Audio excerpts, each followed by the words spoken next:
Hey there, thanks for tuning into Duckbricks. I'm Chris, and today we're going to be taking a look at one of the brand new LEGO Ninjago March sets. This is Lloyd's Elemental Mech. It is made to combine with all of the other elemental mechs that we got earlier in the year for January, specifically Kai's, Cole's, and Sora's right here, and all of the joints are pretty much meant to be interchangeable with each other, although this one was, for whatever reason, held back until March. It has a pretty interesting color scheme for Lloyd. It's got blacks mixed in with darker greens, and it has a very unique vibe to it, so I'm really curious to see what folks think of this brand new LEGO set, and let's jump into the review right now. Alright, so here is set number 71817, Lloyd's Elemental Power Mech. It retails for $20 US or 20 euros and comes with 253 pieces, putting it at a very nice 7.9 cent price per part ratio. The set comes with Lloyd in his mech pilot outfit, which is not exclusive or new to the set because it did appear in the January wave, as well as Nia in her mech pilot outfit, and Cinder, one of the new main antagonists from the Dragons Rising Season 2 lineup. Now this is a very weird set, because when you first look at it, it doesn't necessarily scream Lloyd, and we'll take a look at the minifigures at the end of the video, but here's the thing about this set. Now, Bricks My Mind, aka Sean, has put out a conspiracy theory, and it is currently my favorite Ninjago conspiracy theory, next to my theory that Zane was supposed to die as the Ice Emperor, and that's why he wasn't in the Prime Empire. So, this set doesn't really look like a Lloyd mech, because I suspect that these set designers made it as a Nia mech, but then realized that Nia mechs and Nia sets maybe don't sell well, or at least they don't sell as well compared to Lloyd sets, and last minute, they swapped out all the blue for green, and that was the end of it. And here's why. So, if you look at it, this mech has, first of all, a very samurai aesthetic. It has a helmet that folds over the cockpit, it has these special samurai plate armor here, the way the boots are done feels very much like a samurai-inspired design, and it's got a lot of samurai armor details from the black and the gold factored in. Here's another reason why. This set features primarily a dark red color scheme, which doesn't appear on any Lloyd minifigure, but you guessed it, is one of Nia's main colors is dark red, and it also factors in a lot of the gold and green, which you see a lot with Lloyd, which is true, but the dark red and black is really throwing me off, and those feel more like Nia colors than Lloyd colors. Lastly, there are some other kind of weird pieces of information that I feel might be unique or pertain to the set, and that is on the side here you may notice there are two clips that don't really do anything. Like, these clips are built into the mech, and when you finish building, the instruction manual just tells you to put one of the swords there, and it only comes with one extra sword for Lloyd. So I guess you can use it as a sword holder, but it's really awkward and weird. Like, it sticks out so far out of the back of the mech that it feels very strange. I don't know. It almost feels like these were skirt elements that they used for the mechs driven by female characters like Sora's mech to make it look like the mechs are wearing armor skirts. Hey, it's just a theory. You know, I'm not 100% sure if it's true, and for all I know, they just decided to make a very samurai-inspired Lloyd mech with dark red for some reason. It's just very weird to me how the set literally includes Nia, and we've gotten a million Lloyd mechs before, and just doesn't feel like a Lloyd mech. It's just such a bizarre thing, and also it never appears in the animations. The animations so far, and it could appear in Dragons Rising Season 2, which isn't out yet, which maybe they could have gotten the model ready by then, but the mech animations only advertise Cole's mech, Kai's mech, and Sora's mech, the January sets, and not this one. Final point of evidence, this set was inexplicably held back until the March wave, almost like they had to rush to get it ready and change the colors last minute before it was supposed to come out in the January wave. It follows the exact same mech swapping concept that all of the January mechs have, so it's clearly meant to be another one in the lineup, and it's very strange how this did not release alongside the January sets because it feels very much like it was meant to go alongside them. All of these signs point to the fact that LEGO initially designed this as a Nia samurai mech and chickened out last minute. We know they've done it before. Sensei Wu's dragon in the Possession Wave was designed as a Kai dragon until they felt like it fit better for an older and wiser Wu dragon. And we've gotten color swap sets from Ninjago before where they just kind of decide to change the character last minute based on who they want to market. But this is the most egregious example of something that feels that it's not quite right for Lloyd. And because of that, it is a very weird set, and I don't really know how to place it in my Ninjago mech lineup.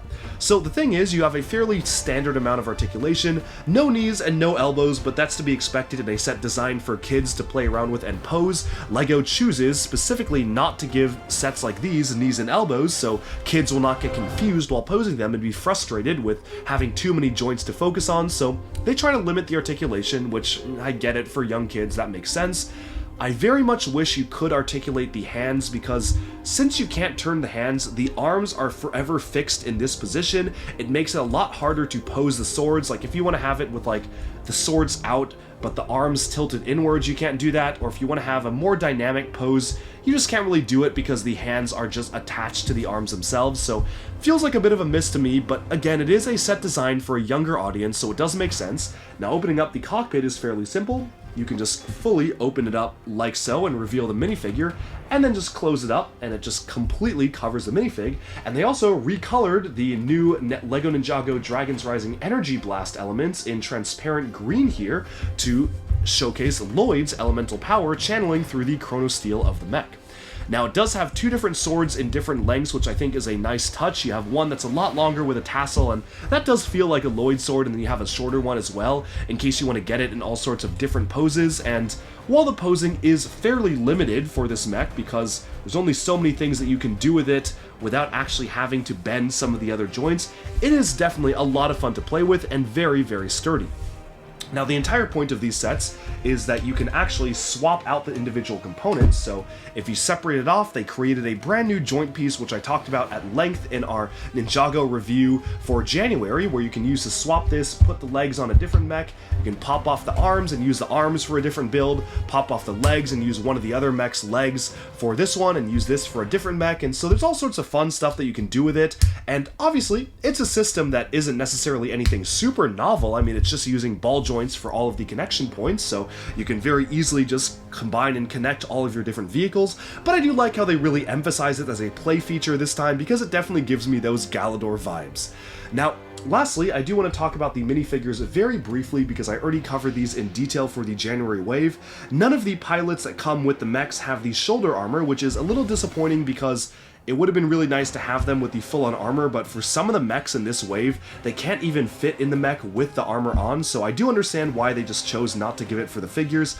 The mech suit armor is fine, it's just nothing super crazy, but I do really like the new hoods, because you can actually turn their heads and keep the hood on at the same time, which is a pretty novel concept that we only really got for the Ninjago movie hoods, and I guess you could kind of wiggle around some of the other hoods, but I just love how dynamic it is to be able to pose the ninja minifigures with the hoods just looking in a different direction.